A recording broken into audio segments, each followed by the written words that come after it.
आप सभी लोगों का सिद्धांत क्लासेस में बहुत बहुत स्वागत है। चलिए आज हम लोग पढ़ते हैं समरूप आवेशित खोखले गोले के कारण विद्युत क्षेत्र की तीव्रता। अर्थात आपको ज्ञात क्या करना है, वैद्युत क्षेत्र की तीव्रता ज्ञात करनी है और किसके कारण, समरूप आवेशित खोखला गोला, मतलब जो स्फीयर आपको लेना है उस पे जो चार्ज हो यूनिफॉर्मली डिस्ट्रीब्यूट हो, मतलब एक समान रूप से चार्ज हो। तो देखिए कि इसमें क्या है, हमने एक गोला ले लिया, इस पे एक समान रूप से चार्ज क्या है, डिस्ट्रीब्यूट है, अर्थात क्या है, वितरित है। तो इसमें पहला पॉइंट आप पिछले वीडियो में आपको बताया गया था कि आपको गोले के बाहर निकालना था। पहले पॉइंट में क्या निकालना था, गोले से बाहर, मतलब जो बिंदु P था वो यहाँ था। जो आप पहला पढ़ चुके हैं कि आपका जो बिंदु P था कहाँ था, बाहर, अर्थात ऐसे यहाँ था और ये दूरी क्या थी, r। लेकिन अब हमको यहाँ नहीं पढ़ना है, बिंदु P यहाँ नहीं है, हमको जो दूसरे पार्ट में ये पढ़ना है, तो ये कहना है कि ये जो बिंदु P है, अर्थात जहां हमको वैद्युत क्षेत्र की तीव्रता ज्ञात करनी है, वह गोले से बाहर नहीं बल्कि कहाँ हो, गोले के पृष्ठ पर हो। देखिए लिखा क्या है, जब बिंदु P गोले के ठोस के सतह पर हो, मतलब बिल्कुल इस गोले पर हो, यहाँ बिंदु P लिया गया है, ठीक है। और जबकि इसके पहले वाले में बिंदु P कहाँ दिया गया था, बाहर। इस चीज का ध्यान रखिएगा।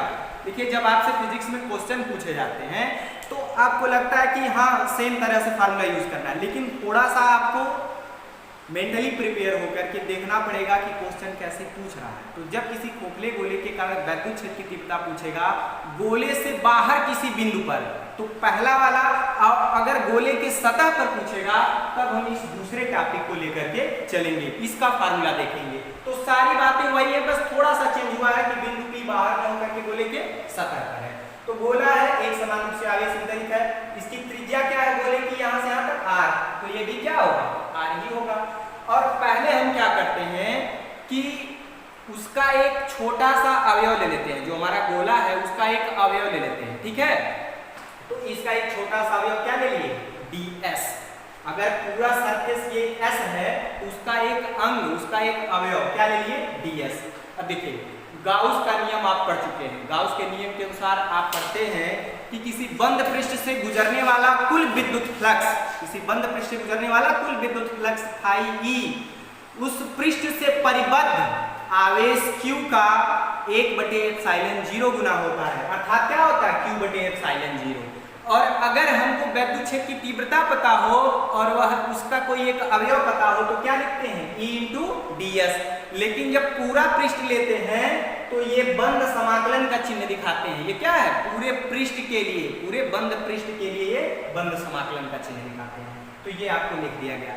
अब आप सोचेंगे कि इस सूत्र में तो आपको बताया गया था cos थीटा, cos थीटा भी होता है, तो क्यों हमने cos थीटा नहीं लिखा, क्योंकि इसमें आपको पहले वाले टॉपिक में हम बता दिए थे कि यहाँ पर थीटा बराबर क्या होगा, 0 डिग्री। यहाँ पर वैद्युत क्षेत्र की तीव्रता जो E है और जो ds है अवयव, ठीक है, तो इसके लिए इसमें जो कोण मिलेगा आपको थीटा बराबर क्या मिलेगा, 0 डिग्री। तो cos 0 बराबर क्या होगा, 1। तो देखिए यहाँ पर cos थीटा लिखा नहीं गया है।